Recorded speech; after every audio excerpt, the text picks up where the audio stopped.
तो आज हम बात करेंगे इसी साल रिलीज हुई फिल्म स्नोफॉल्स के बारे में, जिसकी स्टोरी बेहतरीन है। और इस फिल्म में कोई गोश्त तो नहीं है, लेकिन डायरेक्टर्स ने इस फिल्म में एक्चुअल ठंड को काफ़ी अच्छे से दर्शाया है। इसलिए आप इस वीडियो को एंड तक ज़रूर देखना। मेरी लास्ट वीडियो को देखना ना भूलना, लिंक आपको डिस्क्रिप्शन में मिल जाएगा। और अगर आप इस चैनल पर नए आए हैं तो सब्सक्राइब करके बेल आइकन को ज़रूर दबा देना फर्दर वीडियोज़ की नोटिफिकेशन के लिए। तो चलिए अब चलते हैं इसकी स्टोरी की तरफ।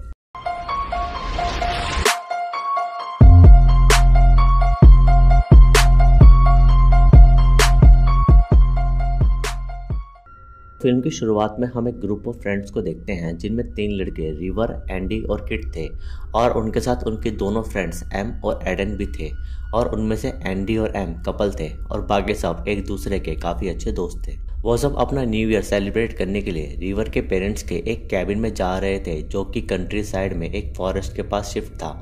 और विंटर होने के कारण रास्ते में काफ़ी सारी स्नो थी और ठंड भी काफ़ी ज़्यादा थी। तभी रेडियो पर वो एक वायरस के बारे में जानते हैं जो काफ़ी शहरों में फैल रहा था, लेकिन सिग्नल ठीक ना होने के कारण रेडियो चलना बंद हो जाता है, जिससे वो पूरी बात नहीं सुन पाते। उनमें से ईडन मेडिकल स्टडी कर रही थी और वो अपने काम को लेकर काफ़ी पैशनेट थी। कैबिन पहुंचकर वो सब थोड़ा रेस्ट करते हैं और उधर सिग्नल्स की काफ़ी सारी प्रॉब्लम थी और वहाँ रेयरली ही सिग्नल आता था। जैसे ही थोड़ा सिग्नल आता है तो रिवर के डैड उसे कॉल करते हैं ताकि वो उस कैबिन का ख्याल रख सके, क्योंकि वहाँ उनकी काफ़ी सारी एंटीक चीज़ें थी। लेकिन बात करते करते सिग्नल एकदम से लॉस्ट हो जाता है।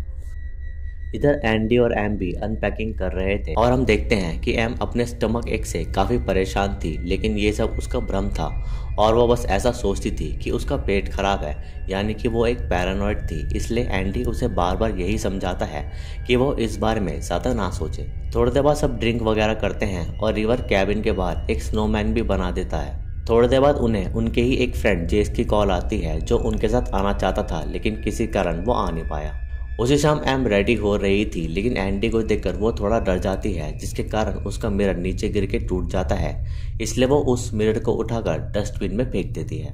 वो लोग बस 2 दिन की ट्रिप के लिए वहाँ आए थे, इसलिए वो अपने साथ लिमिटेड फूड लाए थे, जिससे वो थोड़ा थोड़ा खा रहे थे।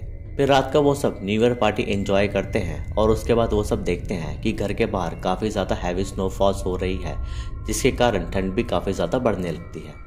स्नो देखकर मस्ती मस्ती में किट बाहर से थोड़ी स्नो ले आता है, जिसे वो सब अल्कोहल के साथ खा लेते हैं। तभी रेडियो पर न्यूज़ आती है कि हैवी स्नोफॉल्स बढ़ने के और भी ज़्यादा चांसेस है और इस वजह से काफ़ी रोड्स वगैरह भी ब्लॉक हो गई हैं, जिससे वो सब अगले दिन घर नहीं जा पाएंगे। और इस बात से सभी थोड़ा परेशान हो जाते हैं। सब अपना अपना काम कर ही रहे थे कि तभी वहाँ लाइट चली जाती है, जिससे सब डर जाते हैं। और रिवर जनरेटर को ऑन नहीं कर पा रहा था क्योंकि उसमें ऑयल ख़त्म हो चुका था और उन पे एक्स्ट्रा ऑयल नहीं था। इसलिए वो सबको सजेस्ट करता है कि वो सब खुद को गर्म रखें और बाहर की ठंडी हवा घर में ना आने दें। इसलिए वो सब एक ही जगह रहकर आग सेकने लगते हैं। अगली सुबह एंडी सिग्नल के लिए घर से थोड़ा दूर तक जाता है, लेकिन उसे वहाँ कोई भी सिग्नल नहीं मिलता। और साथ साथ रिवर उन्हें बताता है कि उनके पास ज़्यादा लकड़ियाँ भी नहीं है जलाने के लिए। लाइट अभी तक भी नहीं आती, तो वो सब कैंडल्स जलाकर बैठ जाते हैं। और तभी एंडी रिवर को सजेस्ट करता है कि वो थोड़ा ऑयल कार से निकाल सकते हैं ताकि वो जनरेटर को ऑन कर सके। लेकिन रिवर उसकी बात को नहीं मानता, क्योंकि उसका कहना था कि उन्हें यहाँ से जाने के लिए कार में ऑयल की ज़रूरत होगी। तभी ठंड काफ़ी बढ़ने लगती है, तो एडन सबको ड्रिंक ना करने के लिए सजेस्ट करती है कि अल्कोहल से बॉडी अपनी कैपेबिलिटीज़ खोती है, जिससे उनकी बॉडी गर्म नहीं रह पाएगी। और इस बात से किट डिसएग्री करता है, क्योंकि उसे ड्रिंक करने में मज़ा आ रहा था। उस रात और भी ज़्यादा ठंड बढ़ने लगती है और उनके पास ज़्यादा आग भी नहीं थी गर्म रहने के लिए। अगली सुबह किट और एंडी फिर से कैबिन से थोड़ा दूर जाते हैं ताकि वो देख सके कि उनकी कार वहाँ से निकल सकती है या नहीं। लेकिन रास्ते में काफ़ी ज़्यादा बर्फ़ जम चुकी थी और उन्हें अब भी कोई मोबाइल सिग्नल नहीं मिल रहा था। वो सब और भी ज़्यादा गर्म कपड़े पहन लेते हैं और आग के सामने बैठ जाते हैं, लेकिन उन पे अब लकड़ियाँ ख़त्म हो चुकी थी। तो एंडी सजेस्ट करता है कि उन्हें वहाँ रखे कुछ फर्नीचर्स को जला देना चाहिए, लेकिन रिवर एंडी को मना कर देता है, क्योंकि उसके ऊपर इस घर की रिस्पॉन्सिबिलिटी थी और वो कोई नुकसान नहीं झेल सकता था। तभी ईडन सबको सजेस्ट करती है कि उन्हें सोना नहीं चाहिए, क्योंकि ठंड इतनी ज़्यादा थी कि अगर कोई सोया तो वो उठ नहीं पाएगा, इसलिए सबको अब जगे रहना पड़ेगा। वो सब धीरे धीरे अपना समय बिता रहे थे और वेट कर रहे थे स्नो स्टॉर्म ख़त्म होने का, लेकिन बाहर कंटिन्यूसली स्नोफॉल हो रही थी और ईडन बीच बीच में सबको जगा रही थी ताकि कोई सोया हुआ इंसान सोता ही ना रह जाए। अगली सुबह थोड़ी धूप निकलती है, लेकिन अब उन्हें भूख परेशान कर रही थी क्योंकि उनके पास खाने पीने का सामान बहुत ही कम बचा था। उस रात ठंड और बढ़ती है और किट अपने हाथ भी फील नहीं कर पा रहा था और तभी ईडन को आइडिया आता है कि उनको गैस जलाकर हाथ सेक लेना चाहिए। और जब किट अपना हाथ सेक रहा था तो उसे न जाने क्या ख्याल आता है जिससे वह अपने दोनों हाथ गैस पर रखकर जला लेता है और किट समझ नहीं पा रहा था कि उसको एकदम से ऐसा उल्टा ख्याल क्यों आया। और जहाँ तक मेरा मानना है कि ठंड बढ़ने के कारण किट की बॉडी में ब्लड ठीक से सर्कुलेट नहीं हुआ होगा, जिससे उसके दिमाग में भी ब्लड ठीक से नहीं गया होगा और इस वजह से उसने अपने दोनों हाथ जला लिए। इधर रेडियो पर फिर से सिग्नल आता है तो उन्हें पता चलता है कि स्नो स्टॉर्म और भी ज़्यादा बढ़ने वाला है और साथ साथ अब लकड़ियाँ भी ख़त्म हो जाने के कारण आग भी बुझ चुकी थी। किट के हाथ जलने के कारण रिवन को ये लगता है कि ये सब वायरस के कारण हो रहा है, क्योंकि शहर में वायरस फैल रहा था और हो सकता है कि वह वायरस स्नो में घुलकर वहाँ आया हो, जिससे किट के दिमाग पर बुरा असर हुआ है क्योंकि उन्होंने न्यू ईयर की रात वो स्नो बाहर से लाकर खाई थी। ये बात सुनकर सब थोड़ा परेशान हो जाते हैं, खासकर कि एम, क्योंकि वो पहले से ही ओवर थिंकिंग करके काफ़ी ज़्यादा डरती थी। उसके बाद रिवर कैबिन के खिड़की के पास खड़ा था और उसे स्नोमैन का फेस कैबिन के साइड दिखता है, जबकि उसने उसे अपोजिट साइड में बनाया था।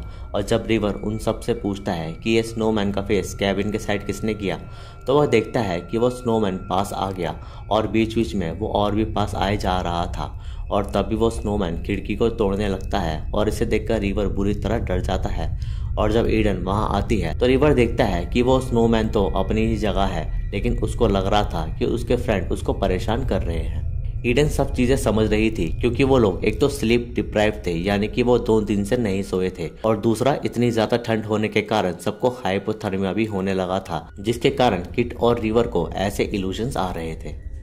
उसके बाद हम देखते हैं कि रिवर सबसे चिढ़ा बैठा है और तभी एंडी एम को ढूंढने लगता है तो वो उसे घर में कहीं भी नहीं मिलती, लेकिन तभी उसे एम घर के बाहर खड़ी मिलती है, वो भी बिना गर्म कपड़ों के।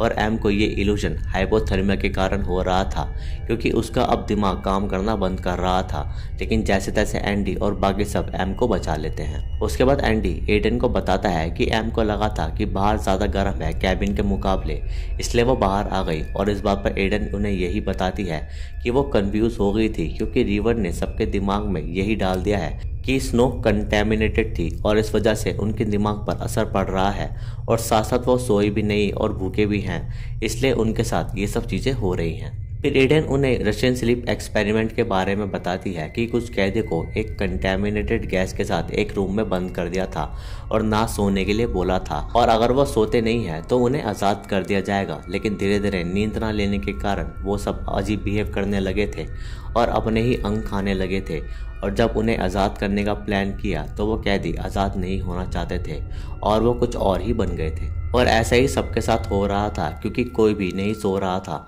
और इस वजह से उन्हें बुरे बुरे इल्यूजन्स और हेलुसिनेशंस भी होना शुरू हो गए थे।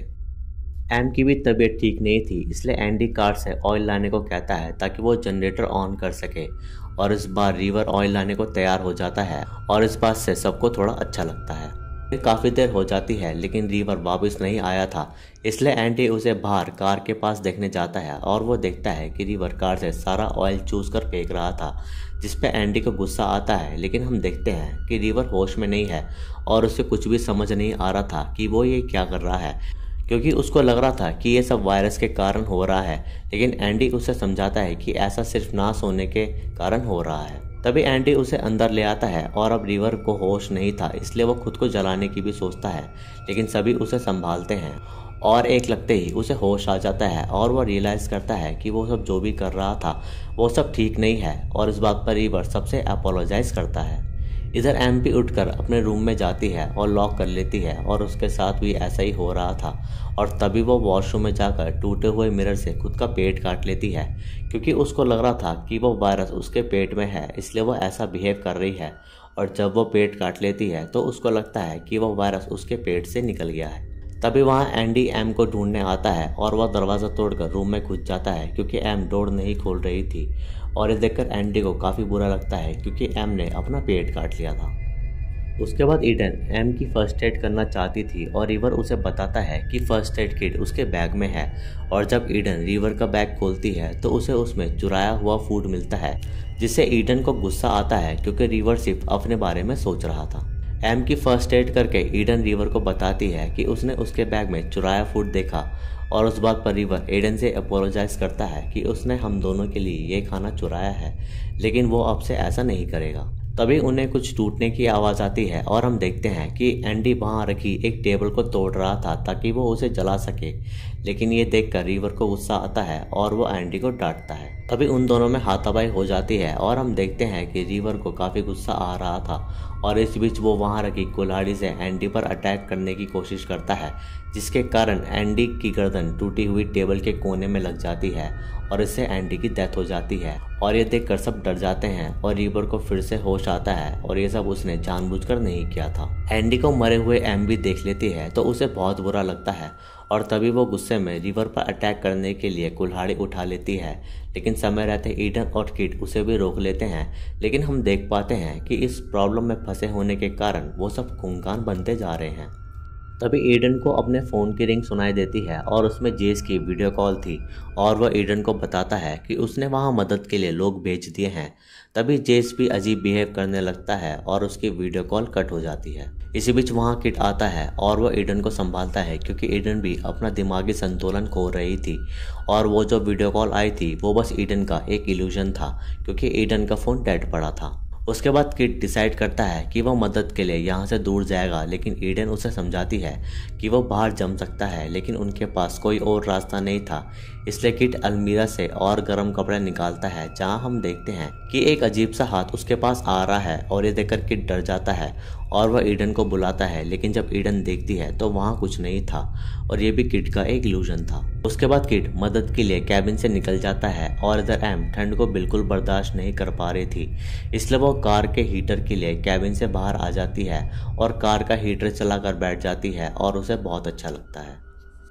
तभी वो देखती है कि एंडी उसके पास है, लेकिन असल में एम कार में बैठकर एसी की हवा खा रही थी, जिससे वो और भी ज़्यादा जमने लगती है और हीटर बस उसका इल्यूजन था। तभी ईडन और रिवर को उनके कार की आवाज़ आ रही थी और वह देखते हैं कि एम कार में है, लेकिन जब तक वो दोनों आए तब तक काफ़ी देर हो चुकी थी और एम कार में अपना दम तोड़ देती है। अगली सुबह वो दोनों अब किट को ढूंढने का डिसाइड करते हैं क्योंकि वो वापस नहीं आया था और रास्ते में उन्हें किट के कपड़े मिलते हैं और थोड़ा ही आगे किट की डेड बॉडी भी थी, जिससे देखकर एडन और रीवन को बहुत बुरा लगता है और हेलुसिनेशन होने के कारण किट ने स्नो के अंदर अपने कपड़े उतार दिए जैसा एम ने किया था और इस कारण किट की डेथ हो जाती है। अब रिवर और एडन ही बचते हैं और फाइनली रिवर डिसाइड करता है कि वो एक फर्नीचर को जलाएंगे ताकि वो वार्म रह सके, इसलिए रिवर कुल्हाड़ी लेने जाता है और तभी उसे ईडन सीड्यूस करते हुए दिखती है। ये देखकर रिवर ईडन को फॉलो करने लगता है और ईडन उसे कहती है कि उन्हें हॉट शावर लेना चाहिए, लेकिन ये सब बस रिवर का इल्यूजन था और वो इसी इल्यूजन की वजह से शावर लेने चला जाता है, लेकिन वहाँ कोई इलेक्ट्रिसिटी नहीं थी तो गर्म पानी कैसे होगा, और तभी उसे कोई बाथरूम में खींच लेता है। इधर एडन को शावर की आवाज़ आने लगती है और वो देखती है कि रिवर तो ठंडे पानी में पड़ा है और उससे उसकी हालत और भी ज़्यादा ख़राब हो जाती है। तभी ईडन उसे जैसे तैसे बचा ही रही थी कि फाइनली वहाँ लाइट आ जाती है और ईडन रिवर को घर के बाहर ले आती है क्योंकि वहाँ पुलिस आ चुकी थी उनकी मदद के लिए। और जब ईडन ऑफिसर को बताती है कि हम दोनों ठीक हैं तो पुलिस उनसे पूछती है कि कौन हम दोनों, और तभी ईडन देखती है कि वहाँ और कोई नहीं है और रिवर शावर लेते लेते ही मर चुका है और जो वो उसे बचा रही थी वो बस ईडन का इल्यूजन था और इस प्रॉब्लम से सिर्फ वही बची थी, बाकी सब मर गए थे। लेकिन एंड में पुलिस उसे बचा लेती है और बस इतना दिखाते ही ये फिल्म यहाँ ख़त्म हो जाती है। इस फिल्म में एक्सट्रीम ठंड होने के प्रॉब्लम्स को काफ़ी अच्छे से दिखाए गए हैं और साथ साथ उससे होने वाले इल्यूजन्स भी, जिससे ये फिल्म वर्थ वॉचिंग हो जाती है। आई होप कि आपको ये वीडियो अच्छी लगी होगी। वीडियो अच्छी लगी तो इसे लाइक करें, शेयर करें और कमेंट्स में अपना सुझाव दें। सब्सक्राइब करके बेल आइकन को ज़रूर दबाएं फर्दर वीडियोस की नोटिफिकेशन के लिए। इंस्टाग्राम पर मुझे फॉलो करें, लिंक आपको डिस्क्रिप्शन में मिल जाएगा।